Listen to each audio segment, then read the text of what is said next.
Welcome to the Idea Talks, where we discuss big ideas. The Idea Talks is a weekly podcast with Josh Tice and other leaders on big ideas for life, leadership, and ministry. And I'm your co-host, Drew Polvencia. For more information on this podcast, visit ideanetwork.church. Hey, Drew, it's time to advertise. This is my favorite part of each podcast. Yeah, but we're not going to advertise the book any longer. Nobody cares. I mean, I think you've sold a few copies at this point. It's done.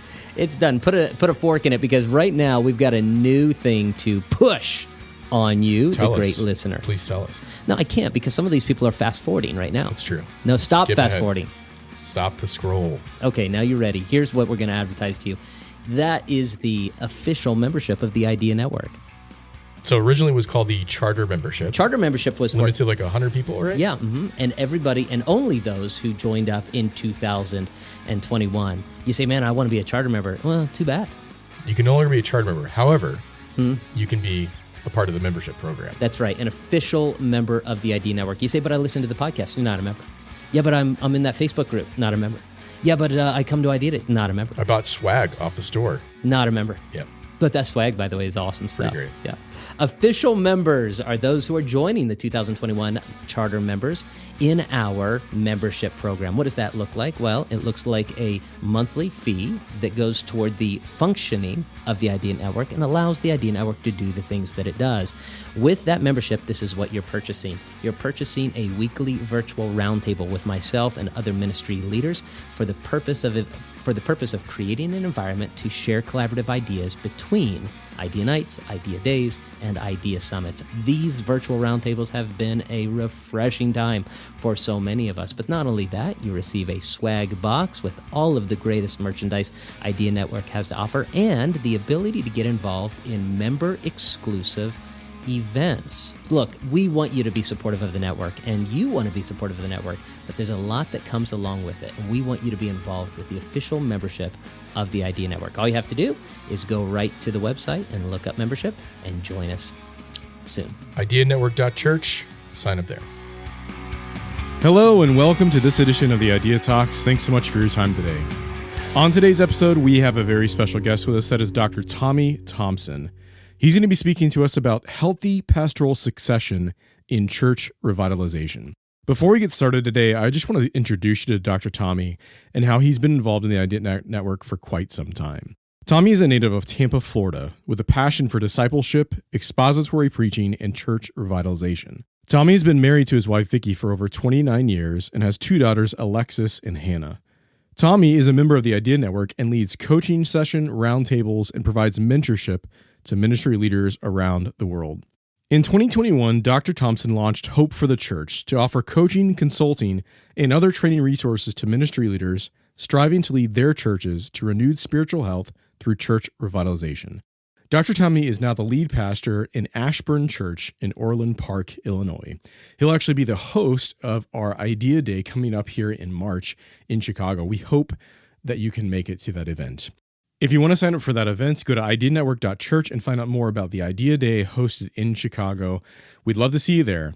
Without any further ado, here is Dr. Tommy Thompson talking to us about healthy pastoral succession in church revitalization. All right, guys, how we doing today? Good to see you all, and thanks for being here, being a part of this session. I readily admit right out of the gate that a lot of the stuff we're going to be covering in here is kind of specialized, if that makes sense.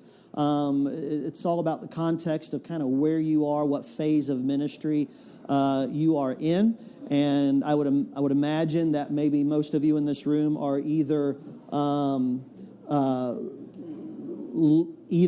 have currently gone into a context where you just took over a church, maybe a long-standing prior tenure there at the church you're at now, or something like that, or maybe you're praying about that, or if am I even willing to go in behind a guy that's been there for a long time and take that kind of a situation as a new pastor, or maybe you've already done that and you did it kind of like I did a couple times. For lack of better words, just, naive about some of the challenges that go with that. And so hopefully, some of the things we'll talk about in this session will help you kind of round that curve and give some context to, because it's really a unique thing. Church planting is its own unique situation, but so is church revitalization. Is a very unique, and they both require a lot of what I like to call strategic patience in their own right. But add to that challenge of church revitalization is a very strong additional layer when you're following a guy who's been there a long time. It's just, and you'll hear me say in a moment, it's a difficult thing to do. And so maybe that's your context in here today, and if it is, you're in the right place, because those who know my story, it's like the stuff of legends, and I'll explain what I mean by that in a minute. It's crazy. I've never, and I certainly didn't wish for this or want this. It's just the way it is. And I walked into it with what I thought I had as far as experience, having done it a couple other times, completely naive. And so hopefully I can save you a little pain along the way. Jason knows my story. But I'm in the man. So as we get started today, again, this session is called Healthy Pastoral Succession in Church Revitalization. And it could be some of you, like in Mike's situation, where you are kind of in your sunset years, maybe not totality of ministry, but in this particular position, and you're looking to do the next thing, and so you're wanting to be proactive in preparing that moment where you step away into whatever God has for you next. And I would just say to you that if that is you, like Mike, man, I applaud you and I congratulate you on being enough forward thinking to prepare. I've read so many crazy books these days, it's amazing, but one of the books I read said that, and I think it was Vanderbloemen's book on pastoral succession called Next. He says every pastor is in transition, and every pastor from the moment he starts at a position should be preparing for his exit of that position. And I wholeheartedly concur with that. And I can tell you not only from experience and from other experts, but it's just true. It's just the truth. But before we jump into this today, hopefully everybody's got a handout, number one. And let's go to the Lord with a word of prayer. I'm going to ask my buddy Mike to open us up in prayer. Ministry, and Lord, we want to do it well, and God, we just want the kingdom of God to be healthy, Lord, our part in it. So I pray you take all the experiences you give to Tommy, and Lord, the good and bad, and just condense it down for us so we can just take something away that would be really helpful in our part in what we're doing. We pray these things in Jesus' name. Amen. Amen. Well, just by way of introduction, I'm Tommy Thompson. I am the lead pastor of Ashburn Baptist Church in Chicago. I am actually a Florida native and literally spent most of my life there. I'm also a 12-year Air Force veteran, and so I've packed a lot in 49 years, but I've actually been out of the military longer than I was in now. I got out in 2000. I've been in full-time ministry ever since. By the way, that's why I got out of military, was to go in full-time ministry. Otherwise, I would have no doubt stayed in and retired and all that sort of thing. But so I answered the call to ministry in 96. In 2000, got out and started pursuing education. I started right out of the gate, just started pastoring.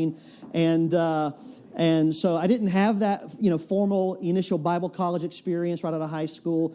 I started in my late 20s, started working on degrees. I've done a bachelor's now. I've done an MDiv now, and I'm actually in the final stages of my doctoral ministry as well, writing a thesis currently. And I'm writing my thesis on this very subject, not just my DMin is in church revitalization, but because of my experiences that I've gone through for the last 15 years or so, it's a little more specialized on this subject of pastoral succession. It's crazy. I mean, there's a lot of the church revitalization is relatively a new thing. When I went to Grace, which was my prior ministry to here back in would have been 2009 or 2010. When I first went there, this church was so small. It was 14 people, including my family of 4, but it was an established church. This church had been around for 36 years, and I was the second pastor. I was following the founding pastor, a long-tenured pastor. But my point is that church revitalization wasn't a thing. So back then, the church had dilapidated buildings, had 5 acres of property, really bad location, buildings needed full-on renovations. And did I say there was no money? Back then, it was not a thing where you could ask for help. This is an established church. So it is what it is. The money you have is what you have. So long story short, over those first initial 5 years, I literally went one whole year without a salary. And yet I did not work a secular job. We just dug our heels in and put our life into that place, and God really turned that around. And so church revitalization in and of itself is a challenge. Adding to that a long-tenured pastor is extremely difficult. So I want to just start by kind of putting that context on things and just say this, because a lot of you probably, this is like one of the main points you might even be in this room for today, that while long-term pastors are hard to follow, they are not impossible to follow.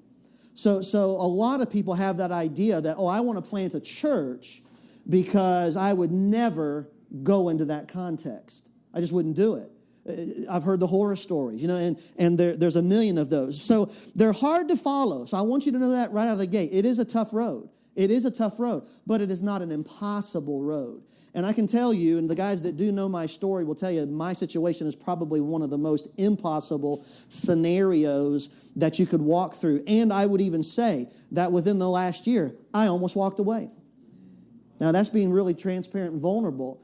But there was a catalyst moment where I was at my weakest, and yet God was at his strongest, And he showed up, and he fought my battles. And I had just enough experience walking down that road before that I just really stepped into it blindly. And I'm telling you, that moment, and I'll get to this a little later, but when I got to that moment, I just decided either God is God or not. Either he called me here or he didn't. I'm staying. And as soon as I made that decision, I can tell you, as soon as we made that decision, everything changed at Ashburn for the better, by the way, right? And didn't mean the problems went away, didn't mean any of that stuff. It just meant that God showed up and showed me who was really in charge, and it just really was a new wind in our sails and moved us to a new place. So again, long-term pastors are hard to follow, but they're not impossible. And so here's the kind of a definition of this whole session is, there is a great need for uniquely gifted leaders to answer God's call to lead church revitalization. There's a great need. This is the new great need. Church planting was the need of the last 20 or so years. Church revitalization is the new need, especially after the pandemic. I mean, the pandemic, I've seen the statistics, and I think it was maybe the prior session, it was in the video last night. If you remember that video, it was a really touching video, but in there, if you was watching it, it said that 1 in 5 churches will close indefinitely. That's will close indefinitely. Probably 1 out of 5, maybe the other 3 out of 5 are on the verge of closing indefinitely, probably within the next 5 to 10 years, if someone isn't willing to step into that and take it as is and lead it forward. And I'm telling you, if I could just make one pitch in this setting today, that when it comes to church revitalization, the thing that really irks me the most, and I can tell you emphatically because in Chicago, it's one of the sin cities of Sin Network. It's one of the places, one of the major cities in America where they pour a lot of money into church planting.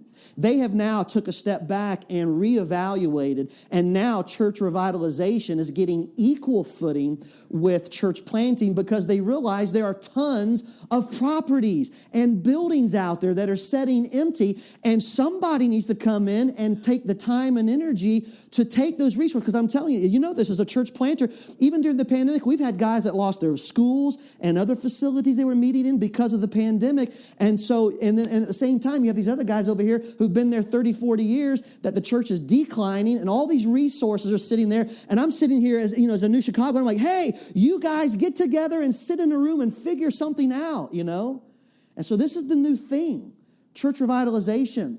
And as part of that is navigating this thing of an outgoing, long-tenured pastor that is, let's be honest, a lot of the problem of why that church is in the current shape that it is. And so Just by way of introduction real quick, over the last 20 years or so, I've been led into a few different pastorates where I followed long-tenured pastors, three of which, were the founding pastors. And so church revitalization, as I've already said, it already carries with it numerous challenges, traditions, culture, preferences, loyalties. These are all a few of the trials that a succeeding pastor, the next guy coming in, will face. But when you add to that a long-tenured leader that you are following, it magnifies it exponentially. And again, it doesn't mean it's impossible, but it does add additional challenges to the already challenging situation. And so you're like, okay, well then I get it. I'm going to the church planting session. I'm out of here. I'm out of here. And I say to that no, because every context has its challenges. Church planting has its challenges. Church revitalization has its challenges. And I would just simply say that you have to let God lead you into whichever context He has for you. And a lot of that will come down to the first point that I'll share in just a moment as far as your gifting and knowing yourself. But so I want to in this session just explain some of which, and you can only do so much in a short amount of time, but really just try to help you navigate some of these challenges following a long-tenured pastor. And again, if you're on the flip side of that, like Mike, who's on his way out and trying to do right by the next guy that comes in. And by the way, my prior ministry, I was there for 8 years, Grace Baptist in Florida. John Jupp is the pastor there now. And I am proud of the fact that even though I was in my 40s when I left there, I did right by him. I took a lot of steps to make sure that I teed up what he was walking into. And I can say now, 3 years after the fact that he's been there, that he's walked in and he's led that church forward. He didn't have a massive split and all this crazy stuff. He's led forward into a healthy church, and he didn't have to fight a lot of the battles. So I'm telling you, even as an outgoing guy, you can really benefit the next guy coming by the way you handle things. As a matter of fact, you'll find out in a minute, it plays a large part in the success of the future of that ministry. So real quickly, in 2001, I got out of the military. I took a church plant that was already established 4, 5, 6 years by the founding pastor, Arlo Elam, and this was in Sarasota, Florida, and I followed him, and it was great. I mean, within 11 months, he was gone. He totally left, which is like a cardinal rule of the outgoing guy. He needs to leave. If that's you, you need to leave, okay? But he left, and we moved forward, and that church plant went on to flourish in the time that we were there. In 2005, I went to a church in Tampa, and it was a much larger church, 700 plus people. They were started a Bible college when I first got there. They had a Christian school of 350 students, and they were just getting the Bible college off the ground. And when I went there, the idea was, hey, Tommy, you come, and in a couple of years, I'm going to transition you into the lead pastor position, and the current pastor was going to step over into the college so that I could move the church forward and he could move the college forward. Those of you that know that whole story, it was crazy. It was, the first one was good. This one was the bad, okay? This was really bad situation. It never materialized. And that was like my first, I guess my second position where I followed in that situation. It wasn't the founding pastor, but the pastor had been there 20 years. And he's a very strong personality, strong leader, and it never materialized. I mean, they went millions in debt on a new building program. In 2009, we bowed out graciously and went to Grace, the exact opposite swinging of pendulum, to a church that had pretty much died and was hardly anybody left except a few old folks. So that's in 2009. We went to Grace Baptist, which is where I was for the last 8 years prior to my current position in Chicago. At Grace, I was following the founding pastor of 36 years. Anybody know Kerry Nance? Kerry Nance from Florida. It was his dad's church. Kerry and I were besties back in the day when I was in Florida still, and it was his dad's church. And he had already been talking to his dad. He was like coming on 70. He said, Dad, you need to find someone. So when I stepped away from Westgate in Tampa, he said, you need to call Tommy. So that's how that all happened. I ended up there. And it was my hometown. Brandon, Riverview is where I grew up, went to high school and all that. So this was a dream come true. The next 8 years, and can I just say that there was a few hiccups with him as the outgoing pastor. And I think this is the propensity of even the best of men, I think, played itself out in Reuben. Great guy. But when it came time to actually let go of the reins, even the best of men will struggle. And that's why you have to be intentional and proactive as an outgoing guy to just know yourself well enough to say, I'm going to put some things in position that will stop me from not only hurting myself, but hurting the church that I love so much. So that was in Florida prior to where I am now. Now, where I am now, you have the good, the bad. This is the ugly. I mean, my last 3 years have been, and I've told this to my church family, these have been the worst 3 years of my life. And I don't lie. That's just the truth of it. And you shouldn't say a lot of things to your church, obviously, but I said that for a very specific reason. I wanted them to know how toxic the culture is. I wanted them to know that if there's any hope for this church moving forward, things have got to change. And come see me. I can tell you the horror stories, but I'm not out of the woods. I mean, as recently as 2 months ago, the former pastor. Oh, and by the way, did I tell you he was the founding pastor who pastored the church for 68 years, and he was the founding pastor for 68 years. This is like the stuff of legend. I mean, I've read Vanderboom's book, Next Path. He does a whole section of his book is on research. The longest one I could find in that book was 51 years. Jerry Falwell and some other guys like that founded and pastored church for 51 years. Nothing comes close to 68. Nothing. I don't think I've, to date, found anybody that has done that long in the world. I don't know. Maybe it's out there, but I'm just not aware of it. But 50, 55 is kind of the limit there I've found so far. 68 years. The guy was 92 years old when I took over. He was a little g God to these people. And the longer you stay, the worse that gets. Even if you're the best guy in the world.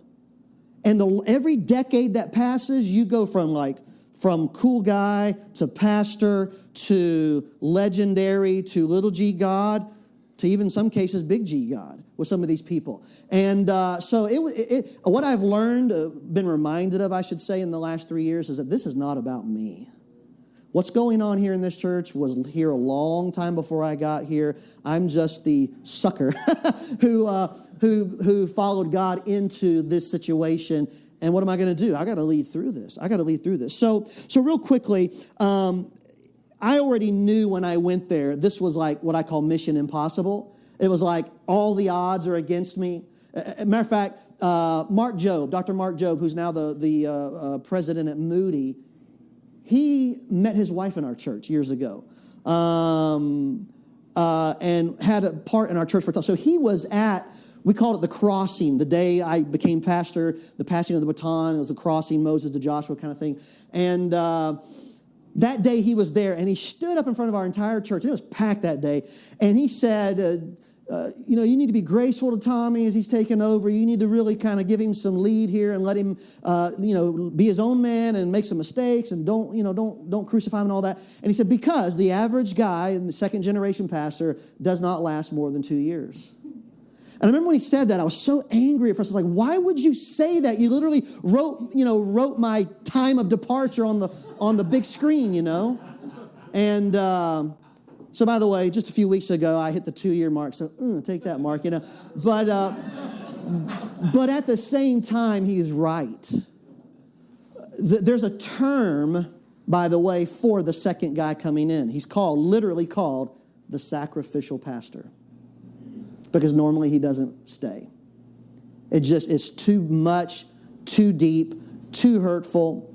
Because, it's one thing when they criticize your preaching. It's another thing when they're attacking your wife and your family and your kids. And a lot of guys will just say, nope, I don't need this. I don't deserve this. I can tell you my circle of confidants during this whole period is very small, which Mike was one of those guys. And every single one of those men told me, get out of there. You don't need this. You can find somewhere else to pastor where they'll love and appreciate you. And so this was what I walked into.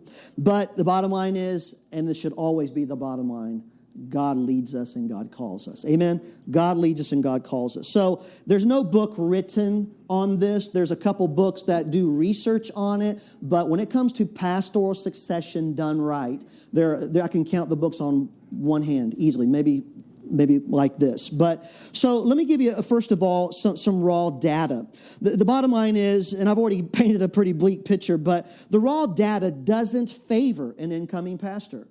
It's just so difficult and so stressful and so toxic and so hurtful, just downright hurtful, that most guys coming into that situation don't last. Again, Vanderbloemen in his book, Pastoral Succession That Works, chronicles this in case studies. So this is not just an opinion. This is research that shows this. And here are some observations that he makes about long-tenured pastors. The first one is this: the longer a pastor stays, the more difficult a successful pastoral transition becomes. Now, these are just some observations of mine combined with some of the research from Vanderbloemen's book. So these are just some overtones. There's a lot of details, but this is just some big picture thoughts about this. So the longer a pastor stays, the more difficult that transition will become. So even a 20-year guy or 30-year guy, that in and of itself is a pretty big thing. 36 years at my prior ministry. That was pretty big. As a matter of fact, at that time, I thought it was really big stuff. Following a guy of 36 years, times 2, 68 years. Who does this? What idiot would willingly walk into this, you know? And I've even said this openly. I said, either I was God called or glutton for a punishment, because nobody in their right mind would do this. So the longer a pastor stays, the more difficult pastoral transition becomes. The second one is this, though. Long-tenured pastors stay, think about this, and this is a direct quote, that's why I have the reference at the bottom there. Long-tenured pastors stay 15 to 20 years too long. Too long. Causing the church to slip into an unhealthy decline. Case in point, my current position. The church had its, what we call heyday. I said that literally 2 days ago, and somebody said, what does heyday mean? Well, if you're from the South, you get it, right? But back in its prime is another word for that, okay? And back in its prime, back at its peak performance level, our church ran probably an average of maybe 1,400, high day of like 1,700. But that was in the 70s, guys. We're in 2021. The dude stayed 30 years too long. 30 years too long. The average long tenure pastor stays. Real quickly before I even continue, why do you think they stay too long? Why do you think guys stay too long? Just throw out some thoughts. Their identity's tied to that position. Number one. Give me something else. Too old to go anywhere else. Too old to go anywhere else, meaning they don't think anybody else would appreciate their service. They're not prepared for retirement. Boom, number 2 reason right there. Number 1 reason, number 2 reason right there. Number 1 reason is their identity, and that is the problem where I'm at now. The whole identity. And while they in the one breath say, I love this church, my life is this church, every action they make as a result of that is hurting and destroying the church. And I am still, right now, literally engulfed, embroiled in those kinds of battles because my predecessor's still alive, by the way, and he's still a member of our church. And he was on staff my first year as pastor. We were moved into pastor emeritus, and he rejected that and went out and started telling everybody I fired him. Yeah, this was my last year, guys. This was 2020. 2020, what a blessing, right? Were you going to say something, bud? I was going to ask you, what is that healthy tenure as a pastor? I don't think you can put a number on that. I don't think you can quantify it. I think it comes down to ministry objectives and goals and my first point, which I'll get to in just a minute, being self-aware as a leader. Real quick question, you might get to it. With the experience you've had from previous ministries, and you know my pastor, Paul Norton. I'm so sorry. Similar things. Yeah. Did you communicate to the pastor about the expectation of moving on? Because I know there was communication between the previous pastor and Faith, and he was just like, yeah, I'll do that. And then when Paul came, it was, nope, I'm not doing that. And this is why. This is literally the guts of my thoughts today. Absolutely. He said he was going to leave, go visit the mission field, and all that sort of thing. He never left. As a matter of fact, 1 month before I became the pastor, he basically took some administrative steps to secure his position as an associate pastor. 92, he never used a computer in his life. And here I am, a 49-year-old hipster guy, that loves technology and loves to be administratively, streamlined and all of that. And he inserts himself, and I'm like, what are you going to do? But he did this 1 month before I took over. So what am I going to do my first year in as a pastor? I let him ride for a full year. I did a full year of transitioning in. I gave him a full year out, and then it was on. And that's what happened in March of last year was when he stepped off, and that's when the poo hit the fan, man. And it was bad.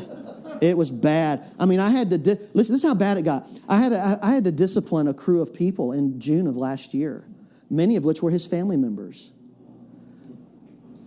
Oh no, it gets worse. Oh wait, there's more. They survived the vote of discipline. In October of last year, I voted the same people out a second time. Thank you, Jesus, it happened the second go around. But by then, they had exposed themselves for who they really were. I mean, I don't have time to go into all the details of this crazy stuff, but so let me get back on point here. The long tenure pastor stays 15. Yeah, you're all like, this is crazy. Rainer's blog, I think Monday had all talked about that. Very good. All the reasons why. Yeah, this is stats. This is research. This is not just observation. This is based on research as well. Number 3, real quickly, your path forward. And this is what you were talking about. Your path forward is greatly affected by the actions of the outgoing pastor. Now, talking about things, arranging things, that's all one thing. But when it comes right down to it, the incoming guy is in large part at the mercy of the behavior of the outgoing guy. And more often than not, they don't navigate it well. They don't navigate it healthy. And much of the problem is they don't even know how to navigate it. Like you said, their whole identity and their life is poured into it so deeply that they've not prepared themselves. And so, again, you're an incoming guy. You've got to understand the context you're walking into. But as an outgoing guy soon, you need to start preparing yourself for this and do it in a healthy way. One of the most successful pastoral successes I'm aware of is a friend of mine, Dr. Bud Calvert, founded the Fairfax Baptist Temple, which was a church plant out of Ashburn years ago. There's a long, great story behind all that, but he's still an amazing preacher, an amazing leader. If you've ever been to the West Coast, he was out there a lot of times preaching, but he was in Fairfax, Virginia, pastored for me. Lou Baldwin was saved in his ministry, church planted. They've planted a lot of churches over the years, but he retired when he was in his upper 60s, and the guy still rides 100 miles a day on a 10-speed. I mean, he's still fit, still active. And, we used to go golfing when I was in Florida together. And he was like my mentor and coach for a long time there in my early years at Grace. And we'd just be talking. I said, why did you stop? You have so much gas left in the tank. Why did you do that? And he said, because that was my plan. That was my plan. And I didn't even understand that 15 years ago or 10 years ago. Now I totally get it. You have a plan. You stick to that plan. It's like some of these guys in MMA that come back, like Conor McGregor. Last weekend, I got one more in me. I've got another decade in me. Stop. Go enjoy those millions you made. Buy a yacht. Sail around the world. Don't get back in that ring and ruin your legacy. Because that's what's happening at Ashburn right now. And how you handle it going out. Anybody else kind of on the outgoing side of this discussion? Yeah. Because I want to know how to transition our church to the next pastor. I'm only 47, but I've read Next. I've got 3 other books on my desk right now on succession. So I came here to find out how do we transition this right so that the church continues on its upward trajectory. Yep. I'd like to go out at the top of the game, not at the bottom, not driven down to 25 people and then say, oh, next guy. Yep, exactly. And if you don't prepare, if you don't have a plan, that will happen. It will happen. Hey, guys, I'm not even through the introductory remarks here. I've got to roll. This is good, though. We're stopping and pausing. So we've been doing some discussion, right? So don't you go out here telling I didn't have discussion. Now, real quickly. So let me get to the final thoughts here. While long-term pastors are hard to follow, they're not impossible to follow. So here's my big thought for the day. Be sure there is a path forward, okay? But listen, whether you're just pastoring a church, in a regular, normal type of context, whether you're a church planter, whether you're a church provider, it all has challenges. I think it was Josh Irmer that said last night in kind of the opening sessions about the fact that, we all have challenges. And so, so don't be a victim. Don't walk around licking your wounds all the time. Just know this is what you signed up for. When I was in the military, I raised my right hand and swore the oath of the Constitution and all that. And I knew what I was getting myself into. Ministry is the same way. If you got into it because you just want to be in front of a crowd of people, wrong reasons, guys. This is spiritual stuff, and this is spiritual warfare. So let me give you some quick thoughts here. Number one, you must be self-aware. You must be self-aware as a leader. And this is what's so important. How do you know when long enough is long enough? You can't put a number on that because it could be different for different guys. It could be physical health issues that might put a cap on that. It could be mentally. Maybe you've just been burned and hurt for so long. Maybe you should step out a little sooner than another guy because the longer you go, the more you're going to hurt people around you.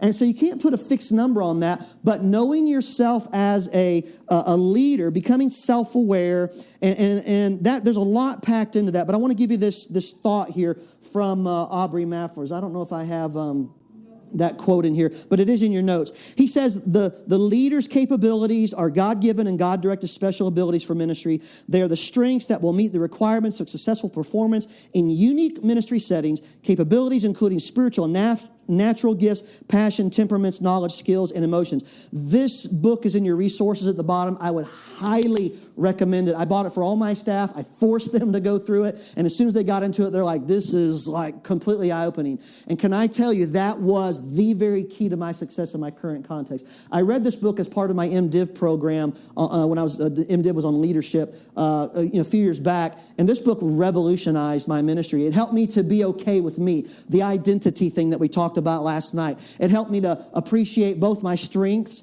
and my weaknesses. And how many of you have learned sometimes your greatest strengths are your greatest weaknesses, right?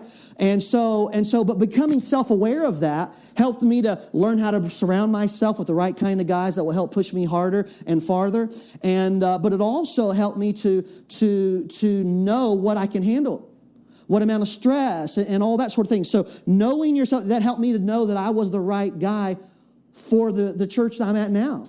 It was not for the faint of heart. Most guys have told me I could not have done that, Tommy. I would not have stayed. I couldn't have handled that much pressure and stress. Yes, sir.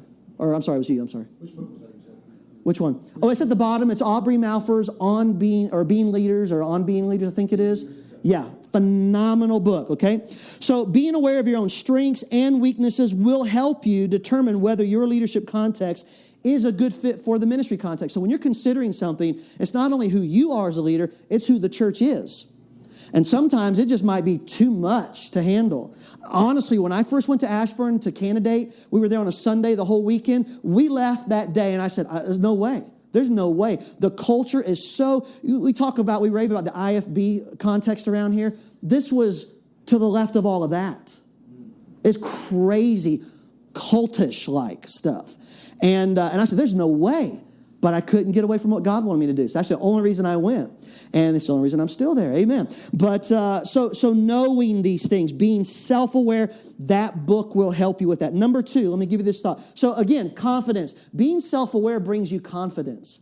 It gives you not a pride or anything like that, but a holy boldness is another way of saying that. It gives you a holy boldness in what God has called you to do. Okay, number 2, even though you are the incoming pastor, this is addressed some of the things you mentioned a while ago, the incoming pastor should and should influence the plan, the incoming plan.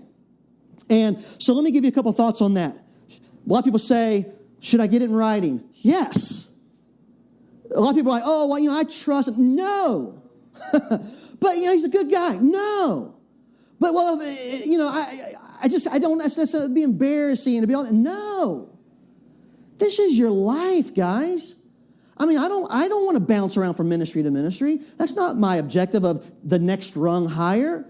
Everywhere I've gone, that's where I wanted to buy my burial plot and say, I'm here for life until God moves me. And so when you go there, you're not going there to try it out.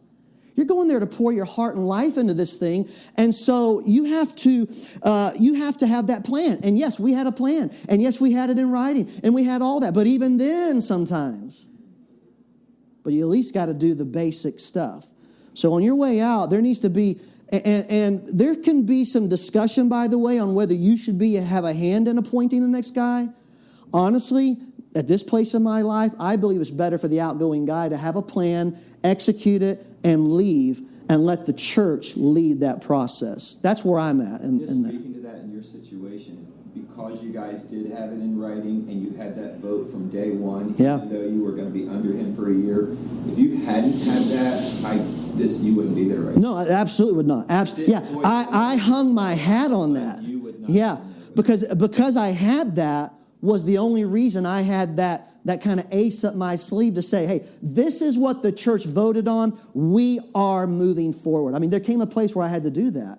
And had I not done that, I would have been beaten up like a pulp every other week and would not be there. Yeah, so at the end of the day, I was able to say, this is what we agreed on. When the church first voted, it was 99% vote. After 68 years of a founding pastor. But you know why? It was because he affirmed me initially. But as soon as I became the pastor, he stopped affirming me and even sat in the corners kind of, mule face like that. And everything I did, every decision I did, people doing like this to see what he thought about it. And he wouldn't say anything. And so people started creating their own narrative and creating their own problems. And he just sat there. And he still does this to this day. He just sits there. And thank God, God's given me the wisdom and the patience to kind of navigate through all of that. But the baseline is it's got to be discussed publicly. And that, by the way, brings me to my third thing here, is that establish that clear plan and communicate it publicly often. Do not leave your... So back to Grace. It was a great time there. Great 8 years. Best 8 years of my life in ministry, by the way. But it didn't start off great. When it came time to transition, he started backpedaling. He started backpedaling a little bit. And here's what happened. He hadn't even told his own wife what his plans were. And so from day one when I got there, she would literally catch me in the hallway somewhere and say, I bet you just can't wait till you take over, can you? And I'm like, why is she so nasty? Well, I only find out later that all of his family, which was a lot of family in that church when I first got there, he didn't even tell them what his plan was. He was just going to pop it out and talk about it one day. So the good thing about where I am now is that was my saving grace where I am now, is that from day one, that was part of my experience from Grace, where it wasn't talked about. So I was like, hey, I come here, we're going to talk about this. The church is going to know what the plan is from day one. So that's part of this, establishing a clear plan, communicate it publicly often. You know how I overcame a lot of my problems? Because the narratives we create. Oh, well, he was going to stay on associate pastor for the rest of his life. My communication and response was, no, it wasn't. You voted. We didn't double vote for me to become pastor and for him to become an associate. You voted for me to replace him, not to come in. Oh, we thought you were going to come in alongside him. No. What did we vote on, people? I will replace him after 1 year. That's what the church voted. By the way, 99%. So this is what we voted on. We're not revisiting that issue. We're moving forward. So that's how I had to handle some of these things. But I did that because for the whole year prior, I'd been talking about it everywhere, building relationships in the church, talking about it. Man, I can't wait. I got some great things we want to do and plan and all this sort of stuff. And so I communicated it publicly and often. One of the things I want to just mention here is, in ministry, bad communication can hurt you. In pastoral succession, bad communication will kill you. Okay, it'll be the death of you. So communicate the thing. So finally, on your notes, I think it says, keep your hand on the plow. That's a reference to Jesus. Don't look back. But I'd actually, in my notes, I think I changed that for whatever reason. But here's the phrase I want to give you instead, and that is run your race. I have not been keeping up with the scroll here. Run your race. This goes back to point one. You are you. Don't try to be someone else. It goes back to Carrie's message last night on identity. But the bottom line is you run your race. So there's a great story behind this.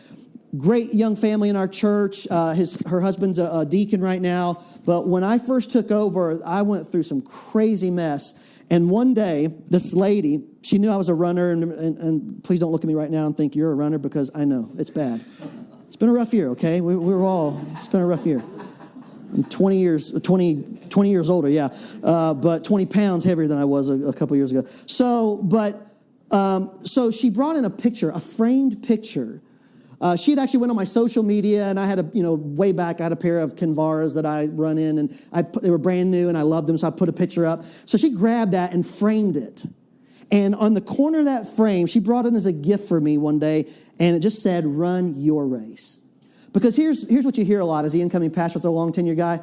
Oh, you got big shoes to fill.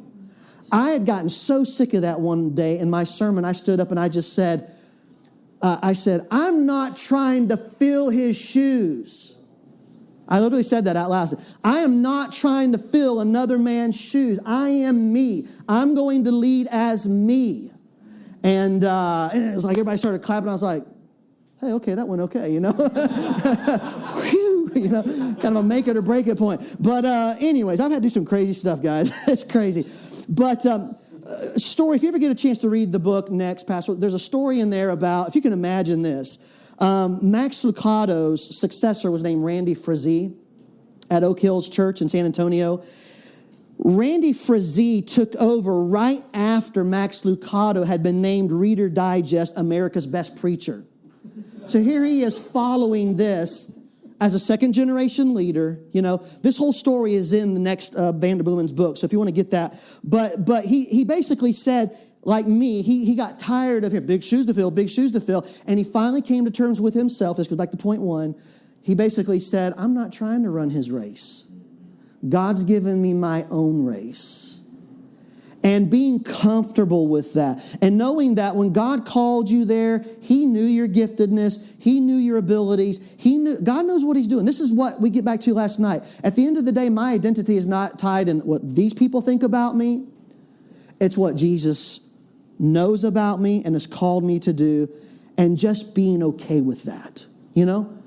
Hey, you may not be as good a preacher as your predecessor. It doesn't matter. God led you there because things needed to change. If things didn't need to change and move forward, He would have left the guy there. But He called you there and He gifted you for that position. And so is it going to be tough? Is it going to be hard? Absolutely. Is it impossible? No. All right. We got 1 minute for questions. Yeah.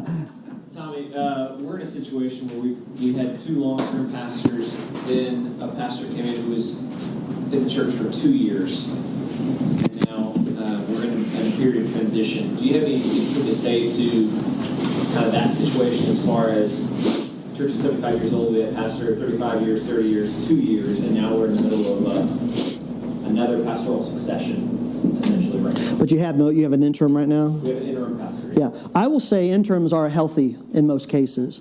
This is why I go back to saying that I'm not opposed to kind of anointing the next guy, but that's where those written lines need to be crystal clear, and the outgoing guy has to leave and go do something else. Part of the back half of Pastoral Succession, Vanderbloemen's book, is talking about what are you as the outgoing guy going to do next.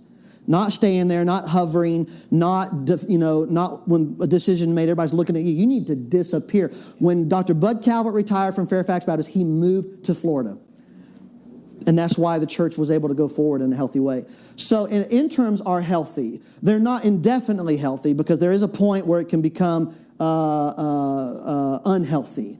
But I think there is a time, especially with a long tenure pastor, that the healthy side of it is that it helps the people deprogram themselves from following a man so hard. See, I mean, the group that I had to deal with in my church literally looked at Vernon like God. I mean, it was man worship at its worst that I've ever experienced in my life anyways. And so interims can help deprogram that. Not everybody does it like him. Not everybody, does stuff like, so yeah. Any tips on that transition time where you've been voted in and the other guy hasn't left yet? There's that. I'm going to have an 8-month period. I would say absolutely no more than a year, and if avoidable, none at all. Those crossover periods is where the lines start getting blurred between incoming and outgoing, and a lot of unhealthy things can manifest themselves during that time. Real quick. So just some context, Tommy. First of all, thank you for sharing, man. It's incredible. So I took over, became lead pastor about 4 months ago. My situation is very healthy, actually. Founding pastor left, 32 years retired. I came in, took over, everything's actually going well. So I'm listening to you talk, and I'm like, wow, I don't even want to share with them like how good that is. But my question though is this: is that hey, praise the Lord. Now does it mean it's going to stay? Okay, so this is more question. So 2 questions is: so we put in, I wrote the contract that the pastor signed, like to say this is what you're going to do. But in that, there's 2 things. Number 1, there is a period of time. He didn't leave. He's in the area, but he doesn't go to the church because he told me he couldn't come to church for a year. Right. What would be your thoughts on coming back, because I'm counting down the time when he's going to come back after a year. Why? And he's been very good about everything. It's great. Number two is I'm curious to know, because in the language in the contract that we put in, there are some disadvantages to the pastor speaking out. Is it this because of retirement package? So we're giving him money, for the next couple of years. And if he does be negative, then he'll lose that. Right. I wanted to know, was there anything in that language in your situation, and did you have to invoke that when things started getting ugly? No, we did not write. The only thing our details included was start times, basically. None of that details about where he would go. That was the gentleman's agreement. And again, see, here I am in my third or fourth position of doing this, and I still didn't follow my own advice. Because you want to give the benefit of the doubt. And, you get to know people and you're like, oh, this guy's amazing. This guy's not. You have no idea who this guy is, And even with Reuben, I'd preached for Reuben at Grace for years before I went there. This guy's a giant teddy bear. You drop your hat and he starts crying. I mean, this is the nature of him. But even as tenderhearted as he was, when it came right down to it, he was just... And it was really Carrie, his son, stepped in and said, Dad, you agreed to this. Let go of the reins. And that was a dynamic changer. He went from wanting to stay longer. And here's why. Because these guys, if they stick around, things start turning around and doing good. Now they want to be a part of it again, And they don't realize, though, that their presence is hindering that. And everybody wants to find more value, especially the older you get. You want that second wind in your ministry, and you want to find, I still have some gas left in the tank and all that. But what you need to do is repurpose that. And use that experience to be a blessing, not a burden to either the church you were at for a long time. Because I'm telling you, if Vernon would have played it right, Vernon Lyons is the guy's name, what a name, right?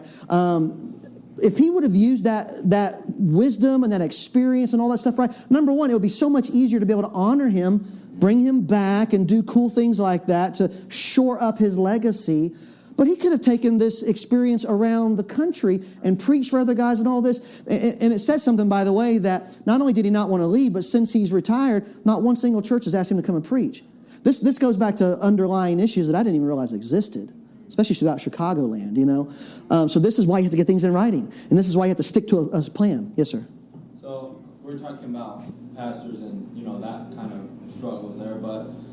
you know who the Lester Roloff is? Mm-hmm. Roloff Homes. So that's our ministry. We've taken it over. But now the people there, so that's the problems with, a senior pastor coming in, and that's kind of, but how do you deal with the people that are stuck? Because they're literally surviving on the vision of Lester Roloff, back in the 70s when it was like 300 girls in the homes and this and that. Well, now we only have, maybe 15 employees and 12 guys in the homes and 4 ladies, and now they're stuck. Are the people in the home from back then as well, or are these new people coming into the program? Brand new people. Okay, so you're talking about more like maybe leadership and staff? The members. There's only about maybe 5 people. There's the deacon, and then a couple guys that were from Lester Roloff's time, and they're like stuck in that. And we try to. They need to go. All right. The bottom line is they need to go, because you can't move forward looking back. You just can't. You just can't. You're stuck.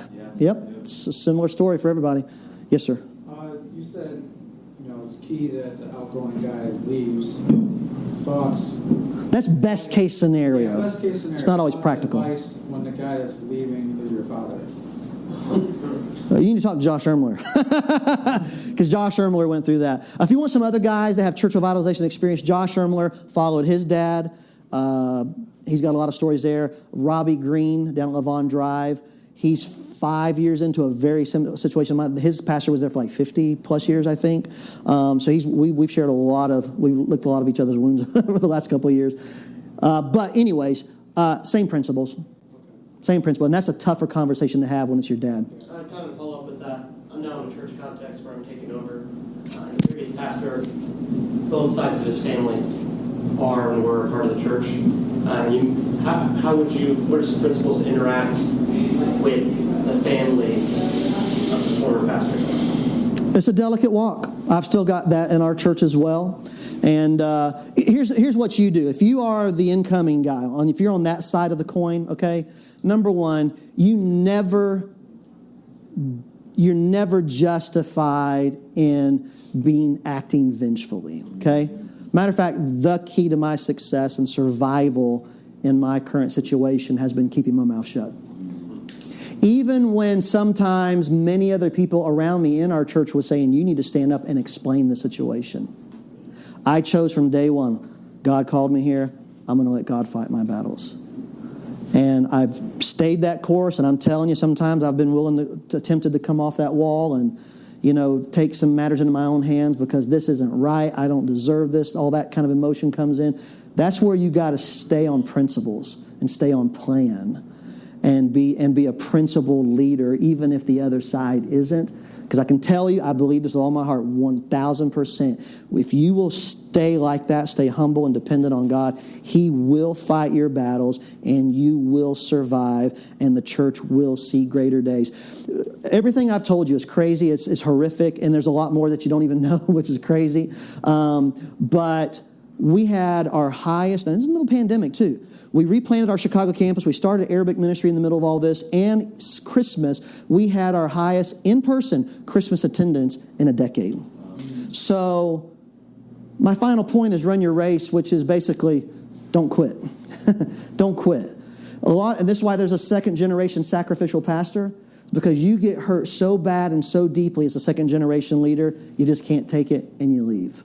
And what you're doing is you're going to cause that church to do a full reset and go through that vicious process all over again. Somebody's got to stick through that process if that church is going to survive and move forward. Be that guy and reap your own rewards of everything you've gone through. Don't cut short, because where you go again, you're going to go through the same process from ground zero again. I'm not sure if this will help anyone else in here, but our pastor just told our church on Sunday he's taking another pastorate somewhere and he'll be gone in a month. So we're going to go through a big transition and hire somebody new soon. What's your advice? You've gone through the situation several times. When we get a new guy in 6 months or a year, or whenever that is, for me as a staff member and our other staff members, how can we help him with that transition, encourage him? If there's any, what would have encouraged you for... And man, if I could say this, number one principle, if you're a staff member of a new incoming guy, whether it's long tenured or just normal circumstances, if you can't handle his vision and direction of the church, you need to leave. Because as a staff member, one of the most egregious things for an incoming lead pastor is wondering how he's going to be able to work within the context of existing staff. And a lot of guys are just stuck in the way things were. Kind of like he said with the Lesser Off home, a lot of guys that are there. And one of the things I have a zero tolerance for is, well, we used to do it. Stop. Don't ever use that statement again in my presence. We're not trying to do things the way we used to. We don't want to do things, even if it was good and worked for a while. We're going to move forward with fresh vision. You never can move forward looking back. It's just an axiom of leadership. You can't move forward looking back, right? Thanks so much for listening to today's Idea Talks. If you would like to reach out to us, drop us an email at joshtice@ideanetwork.church. If you benefited from this podcast, we ask that you take a moment to show your support by subscribing, rating, and reviewing the podcast on iTunes. Thanks again for joining us, and we will see you right here again at the Idea Talks podcast.